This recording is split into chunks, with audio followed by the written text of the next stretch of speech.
Hey, it's Cash Flow Mike, and today I want to talk about the biggest topic on people's minds when it comes to cash flow. Everybody thinks that forecasting is just cash flow management. That's all you have to do is forecast. Well, that's partially true. Forecasting is like crossing the street, meaning that what do? Well, you look both ways. Why? Because there might be a bus coming, and you don't want to get hit by the bus. Here's the thing about forecasting. It's only going to tell you if a bus is coming. It doesn't tell you how to make the bus turn. It doesn't tell you how to make the bus stop or avoid the bus, but it does tell you it's coming. So today, let's dig into that step. It's an important step about predicting and controlling your cash flow. And there are some things that business owners do to get it wrong because they miss steps. So most business owners don't run out of cash because they aren't making money. You run out of cash because they didn't see the shortage coming, didn't see the bus coming. See the analogy? And I've seen it happen over and over and over again. A business is hitting revenue goals, clients are coming in, invoices are going out, and yet they still can't pay their bills. Why? Because cash flow isn't about how much you sell, it's about how much money actually moves. It's the speed of cash. So let me tell you about Tom. Tom was a client that I worked with who owned a custom furniture business, and Tom was doing about $1.2 million in sales per year. But his bank account was always almost constantly on life support. Why? Because his business model required him to pay for materials up front and then wait 60 to 90 days to get paid after delivering the furniture. That delay killed his cash flow. He was always a step behind, borrowing to cover gaps, and he was always one bad month away from disaster. But here's the thing. His problem was 100% predictable. If he had been forecasting his cash flow, he would have seen the shortfalls coming and fixed them before they became a crisis. That's what we're going to be talking about today. It's forecasting by the numbers, and by the end, you're going to know how to predict cash flow issues before they become a problem, build a cash budget so you're always prepared, and use forecasting to plan for growth, not just survival. So let's get started. So to begin with, let me tell you about why traditional forecasting fails. Right? So most business owners don't forecast at all. They just rely on their gut instinct and assume that things are just going to work out. And when they try to forecast, they make three big mistakes.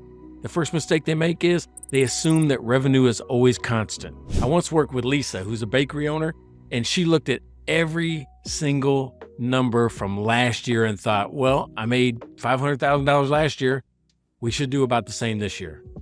What she didn't consider was seasonality. In December, she was slammed with holiday orders. In February, crickets. So to fix it, instead of assuming that you have even revenue, you have to look at historical patterns and ask, what months are going to be our slowest? When do our big expenses hit? And how long does it take to get paid after a sale? Those are the things that you got to build into your plan, and we do that in forecasting by the numbers with the cash budget built into the spreadsheet. The second mistake that people make is they don't separate profit from cash flow. Profit is just on paper. Cash flow is cash in the bank. James ran an auto repair shop, right? And one day he called me, panicked. He goes, Mike, my accountant says I made $80,000 in profit last quarter, but I can't even make payroll. Well, see, James was profitable, but he kept his cash tied up in the accounts receivable, right? It's always waiting for money to come in. He had done the work, but he hadn't been paid yet. Well, what's the fix there?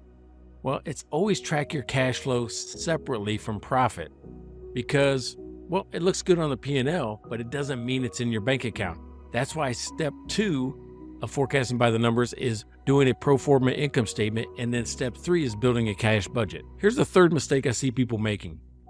You underestimate your expenses. Most business owners can remember the big expenses like rent and payroll and equipment, but they forget the little ones, the software subscriptions. That happened to me this year. I'm like, oh, why did I get hit with that on that automatic renewal? Because I was on an annual subscription, something I don't see all the time. I only see it once a year, and when it hits, it's hard. Well, and then we have interest payments, right? The more I borrow, the more interest that I pay.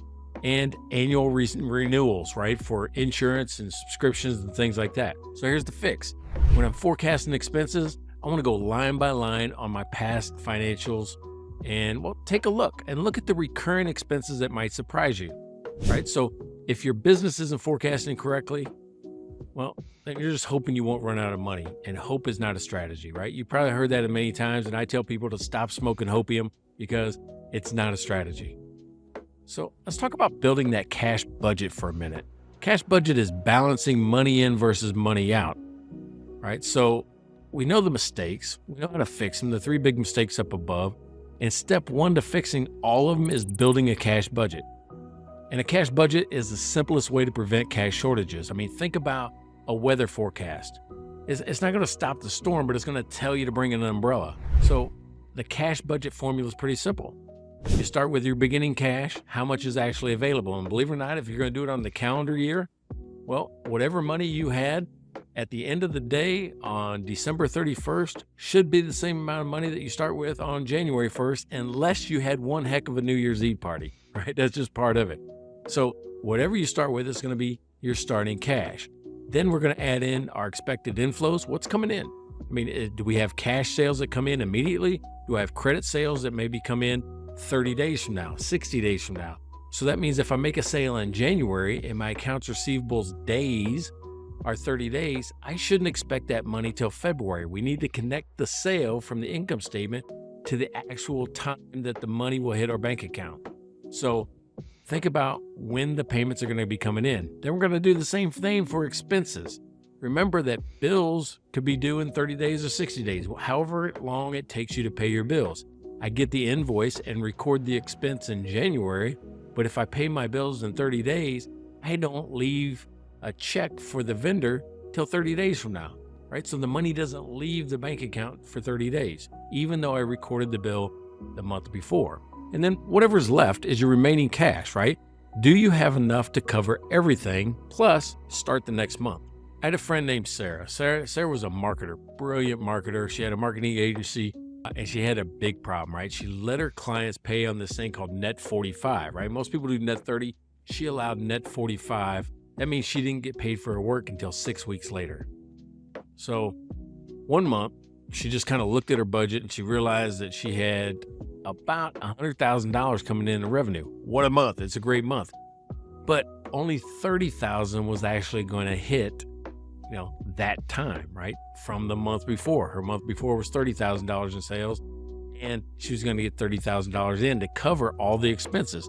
And in her case, she had a lot of cost of goods sold to be able to keep up with the marketing and the average payment for contractors and things like that, and advertising expense. But because she had a cash budget, she caught it early, right? She caught it early. She was able to rearrange and make some payment plans with some of the vendors saying, hey, can I pay you in 2 payments or 3 payments? And then she followed up on any of the outstanding invoices to speed it up. That's why I always say, try to keep your industry averages is the way you run your business, meaning how long do other people keep inventory on the shelf? How long does it take other people to actually pay their bills or get paid? If you keep your own business near the industry averages, when you get into a cash crunch, you can pull one of those levers, run your inventory down a little bit to bring cash in. You can make some collection phone calls, bring cash in. You can sit on an invoice a couple of days or a week, keep cash in the company. There's ways for you to optimize your cash just when you're managing around the industry average.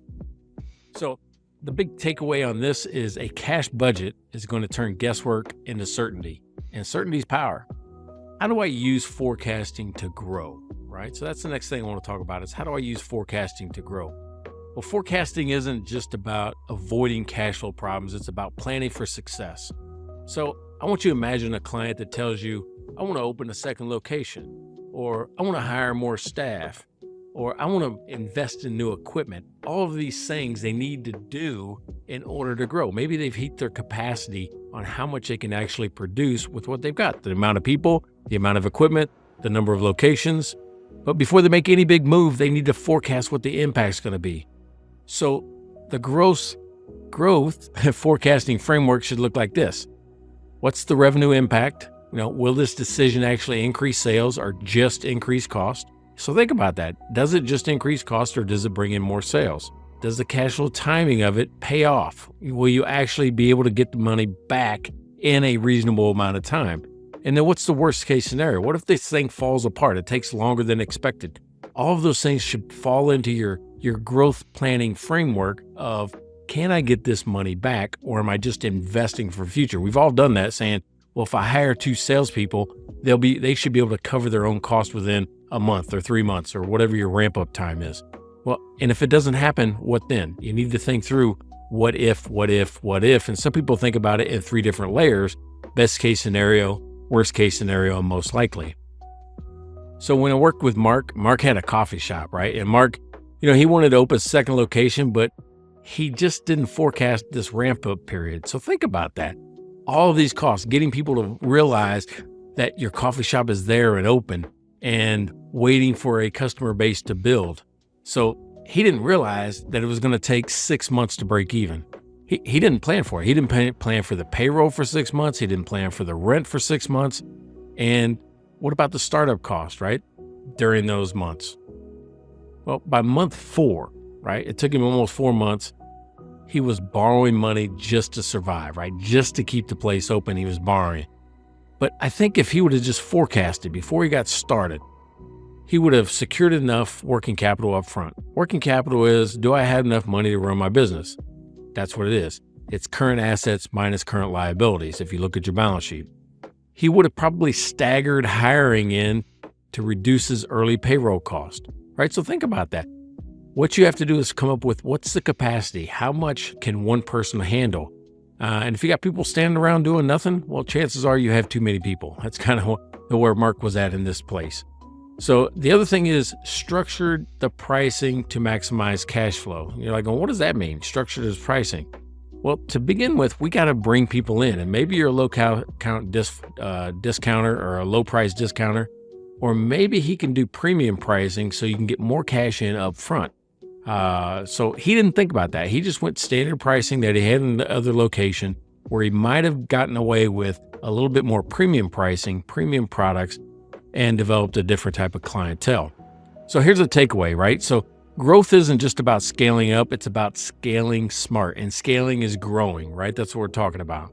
So I want you to think about taking action today, just based on what we talked about, building that pro forma, building that cash budget, thinking about the growth framework, about how you're going to scale and grow and manage costs during the growth period.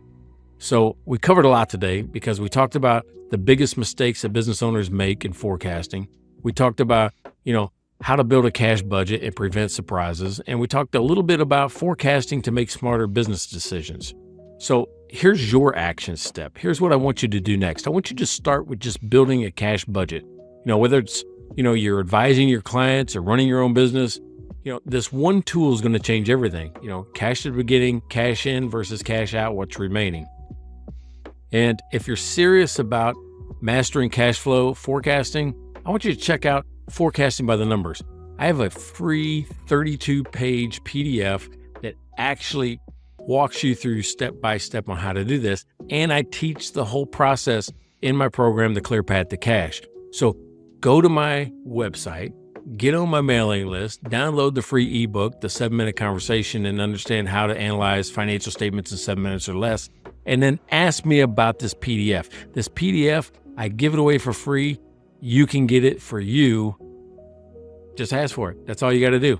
So subscribe, follow, like, keep following YouTube, because I'm going to put out some good stuff, some things that are going to change the way your bank account looks and your home life and business life feels. I'm Cashflow Mike. We'll talk to you next time.